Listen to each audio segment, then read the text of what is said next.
అన్నా అన్నా తొందరగా ఎయిర్పోర్ట్ కి వెళ్ళాలన్నా. నేను తొందరగా వెళ్ళకపోతే నా బాయ్ ఫ్రెండ్ ఫ్లైట్ ఎక్కి వెళ్ళిపోతాడన్నా. మేడం 500 అవుతుంది. పర్లేదు తొందరగా పదండి అన్నా.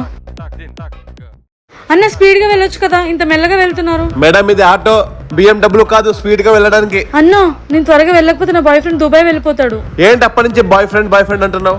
ఇంత మంచి అబ్బాయి నీ ముందున్నాడు, నాకు ఎవరు గర్ల్ ఫ్రెండ్ లేదు. నువ్వు సింగిల్ నేను సింగిల్, నువ్వు నాకు పడిపోవచ్చుగా. అన్నా ఏం మాట్లాడుతున్నావు? నీ స్టేటస్ ఏంటి, నా స్టేటస్ ఏంటి? హలో మేడం, ఏంటి స్టేటస్ అంటున్నారు? ఇంతకు నీ బాయ్ ఫ్రెండ్ ఎంత సంపాదిస్తాడు? 50,000 నెలకి. అంతేనా? నీకు తెలుసా నేను ఎంత సంపాదిస్తానో? ఎంత? నీతో 500 తీసుకున్నాను. నీలాంటి కస్టమర్ డైలీ 20 మంది వస్తారు. అయితే నువ్వే లెక్కేసుకో, రోజు 20 మంది అంటే నెలకు ఎంత మంది అవుతారు? నెలకు 3 లక్షలు సంపాదిస్తాను నేను. నెలకి 3 లక్షలా? బేబీ ఒక పని చేయి, ఆటో యూటర్న్ చేయి, వెళ్ళి కాఫీ తాగుదాం. నువ్వు ఆడకంటే ఆడకు బేబీ.